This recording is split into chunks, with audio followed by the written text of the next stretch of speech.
Olá! Pensa uma coisa, como Jesus te encontraria se ele voltasse hoje? Você está preparado para a volta de Jesus?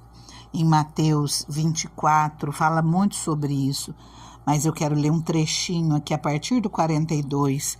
Jesus, ele nos diz: portanto, vigiem, porque vocês não sabem em que dia virá o Senhor. Mas entendam isso, se o dono da casa soubesse a que hora da noite o ladrão viria, ele ficaria de guarda e não deixaria que a sua casa fosse arrombada.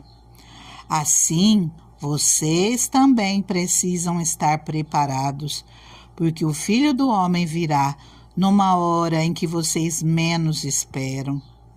Quem é, pois, o servo fiel e sensato a quem o seu senhor encarrega dos da sua casa para lhes dar alimento no tempo devido? Feliz o servo que o seu senhor encontrar, fazendo assim quando voltar. Garanto-lhes que ele o encarregará de todos os seus bens. Mas suponham que esse servo seja mau e diga a si mesmo: meu senhor está demorando. E então comece a bater em seus conservos, e a comer e a beber com os beberrões. O que o senhor daquele servo o senhor daquele servo virá num dia em que ele não o espera, e numa hora em que não sabe.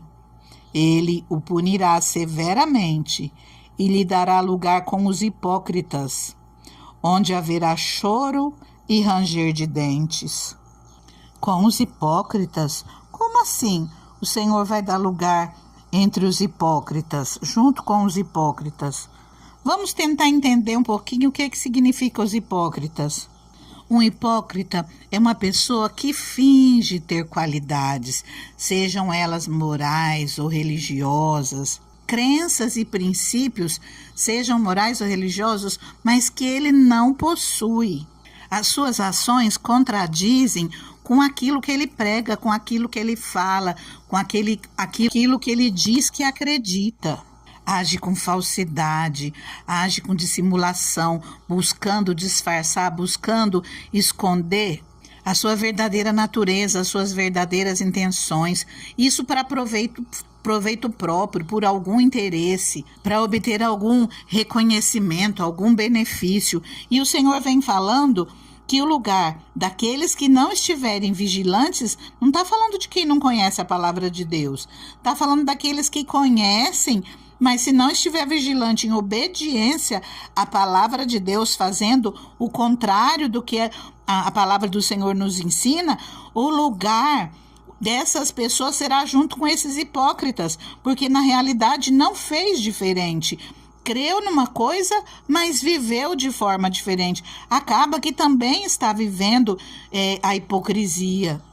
Muitas vezes os cristãos são envergonhados por causa de pessoas que agem dessa maneira.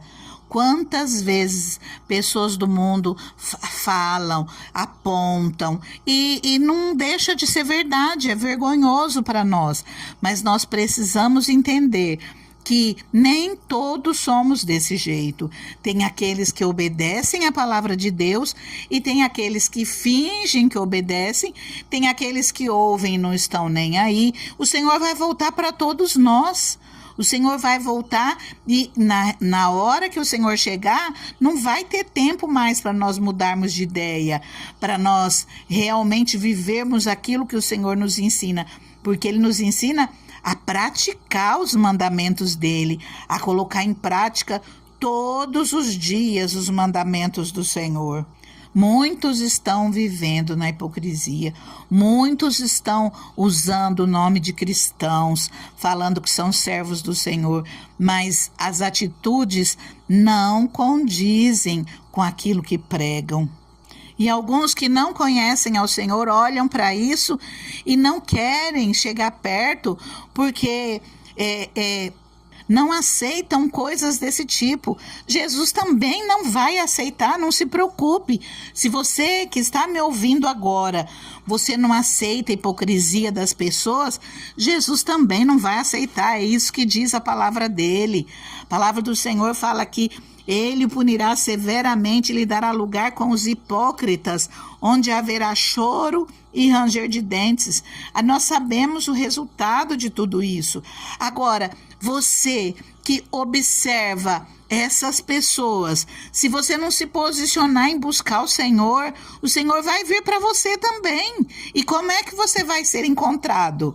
Vai ser encontrado apontando o dedo para os hipócritas e sem fazer nada?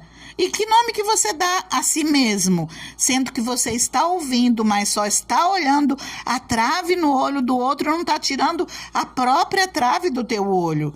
O Senhor, Ele nos chama a atenção enquanto é tempo para nós vigiarmos, para nós estarmos atentos, porque nós não sabemos a hora que o Senhor virá. A palavra é clara. Se o dono da casa soubesse a que hora o ladrão viria, ele ia ficar de guarda, não ia deixar que a casa fosse arrombada. E a palavra diz que assim será.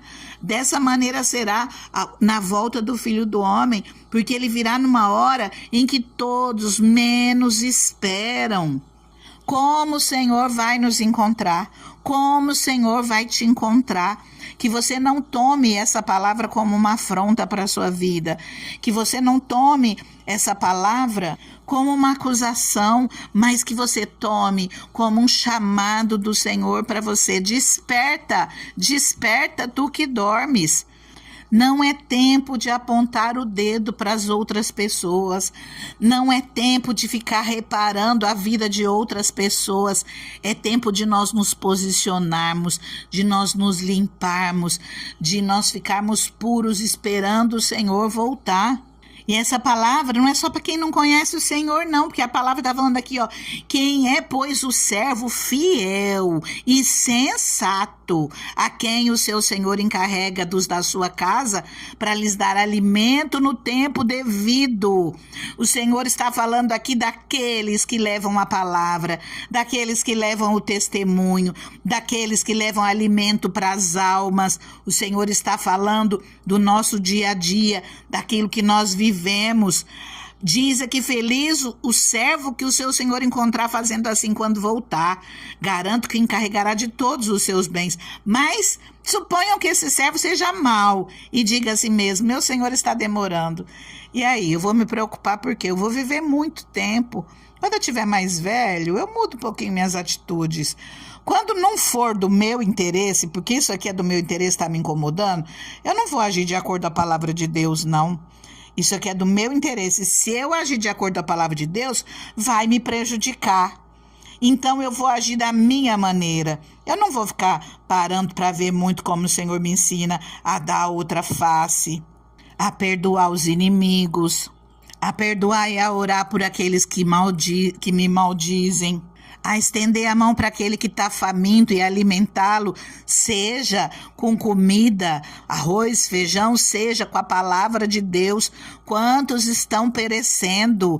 Quantos estão com tantas dores, tantas tristezas na alma? E ao invés de nós estendermos as mãos, nós vamos lá e pisamos mais um pouquinho. E ainda diz, isso é só frescura. Não vai morrer, não. Mas também se morrer, que morra. Um a menos para me dar trabalho. Misericórdia. Como estão sendo os nossos atos. Como nós estamos vivendo o nosso dia a dia. Nós estamos olhando para o nosso próximo com um olhar de amor do jeito que o Senhor gostaria. Nós estamos lembrando daquilo que Jesus nos ensina no Pai Nosso e que o Brasil todo faz o Pai Nosso, reza o Pai Nosso, ora o Pai Nosso que está nos céus, perdoa as nossas ofensas, assim como nós perdoamos a quem nos tem ofendido. E aí? Você tem perdoado? Porque é assim como. O que significa assim como? É uma condicionante. Você vai ser perdoado, mas você primeiro deve perdoar o seu irmão. Você vai ser perdoado de acordo com aquilo que você perdoa. Quanto que o Senhor já não perdoou na tua vida?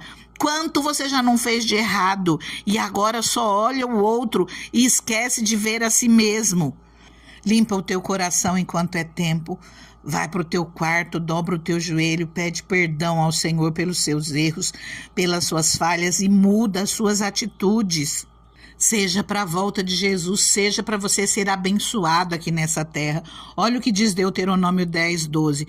E agora, ó Israel, que é que o Senhor, o seu Deus, lhe pede, senão que tema o Senhor seu Deus, que ande em todos os seus caminhos, que o ame e que sirva ao Senhor, o seu Deus, de todo o seu coração e de toda a sua alma, e que obedeça aos mandamentos e aos decretos do Senhor que hoje lhe dou para o seu próprio bem. Em Deuteronômio 11, 27 e 28, o Senhor diz: vocês terão bênçãos se obedecerem aos mandamentos do Senhor, o seu Deus, que hoje lhes estou dando, mas terão maldição se desobedecerem aos mandamentos do Senhor, o seu Deus, e se afastarem do caminho que hoje lhes ordeno. Queridos, nós temos escolhas e nós sabemos que mesmo que o Senhor não coloque a mão, que Ele nos deixe à nossa mercê aqui nessa terra, que Ele não jogue nenhuma maldição enquanto nós estamos aqui. Mas o que será do nosso futuro? O que vai ser do nosso amanhã? Eu quero a bênção do Senhor hoje, eu quero viver debaixo da bênção do Senhor hoje. E eu quero estar debaixo da bênção do Senhor quando Jesus voltar e poder passar pelas portas. O Senhor nos chama ao arrependimento. Peça perdão ao Senhor por tudo aquilo que você tem feito que desagrada ao Senhor. Em Isaías, no 1º capítulo, versículo 16 em diante, fala assim: lavem-se, limpem-se, removam suas más obras para longe da minha vista, parem de fazer o mal, aprendam a fazer o bem, busquem a justiça, acabem com a opressão. Lutem pelos direitos do órfão, defendam a causa da viúva. Venham, vamos refletir juntos, diz o Senhor. Embora os seus pecados sejam vermelhos como a escarlate, eles se tornarão brancos como a neve. Embora sejam rubros como a púrpura, como a lã se tornarão. Se vocês estiverem dispostos a obedecer, comerão os melhores frutos dessa terra. Mas se resistirem e se rebelarem, serão devorados pela espada, pois o Senhor é quem fala. Queridos, quando nós clamamos ao Senhor e pedimos perdão, quando nós pedimos socorro a Jesus, pedimos para Ele nos perdoar de todos os nossos erros, o sangue de Jesus nos purifica de todo o pecado. E mesmo que as nossas vestes estejam vermelhas, o sangue de Jesus vai nos transformar e nós ficaremos brancos como a branca lã. Eu quero começar orando contigo. Antes eu te peço, manda essa palavra para alguém que você ama. É uma palavra muito difícil? Com certeza, mas é a mais preciosa, é aquilo que é mais importante. A palavra do Senhor nos diz que o Senhor, Ele corrige, Ele disciplina o filho que Ele ama. Então, aquele que você ama, mande para essa pessoa como uma declaração de amor pela vida dela. Deus soberano, Deus maravilhoso, nós nos colocamos juntos, Pai, na Tua presença, Deus. E nós já nos lançamos na Tua presença, Senhor, pedindo perdão, Senhor. Perdão, Senhor, meu Deus, pelas nossas falhas, Senhor. Perdão, Deus, pelas nossas hipocrisias, Pai. Perdão, Deus, porque nós olhamos o outro, mas nós não vivemos, Pai. Nós sabemos que o outro está errado, Senhor, e nós cometemos pior ainda, Pai. Perdoa, Senhor, no nome de Jesus, todos os nossos erros, Pai. Todas as nossas falhas, Senhor, tenha misericórdia, Pai, de cada um de nós. Senhor, nós entendemos, Pai, que Jesus morreu na cruz pela minha vida, pela vida do meu irmão, da minha irmã que está aqui orando comigo, pela vida de cada um de nós, Senhor. Que o sangue de Jesus nos purifique de todo pecado, nos perdoa, Senhor. Lança, Senhor, meu Deus, todas as nossas falhas, todos os nossos erros, todas os nossos pecados, iniquidades. Senhor, tem coisas, Pai, que não são ditas para ninguém, de tão terríveis que são, Pai. Mas não tem como nós escondermos de Ti, porque o Senhor vê todas as coisas. O Senhor sabe todas as coisas. Então nós clamamos a Tua misericórdia, Pai, nos perdoa, Senhor, nos ajuda, Senhor, nos socorre, nos ajuda, Senhor, a sermos melhores, Pai. Sozinhos, Senhor, nós não conseguimos, Pai, mas nós entendemos, Deus, que o Senhor tem o Teu Espírito para as nossas vidas, e nós pedimos, Pai, que o Teu Espírito Santo fique conosco em todo o tempo e nos ajude a sermos melhores, Pai. Nos ajude a mudar de vida, Senhor. Nos ajude, Senhor, meu Deus, a não ficar olhando a vida dos outros, mas cuidar da nossa própria vida, Pai. Ah, Deus, colocamos tudo nas Tuas mãos, contando, Senhor, com a Tua infinita bondade e misericórdia. Continua orando. Deus está aí contigo, o Espírito Santo está com você. Fica na paz.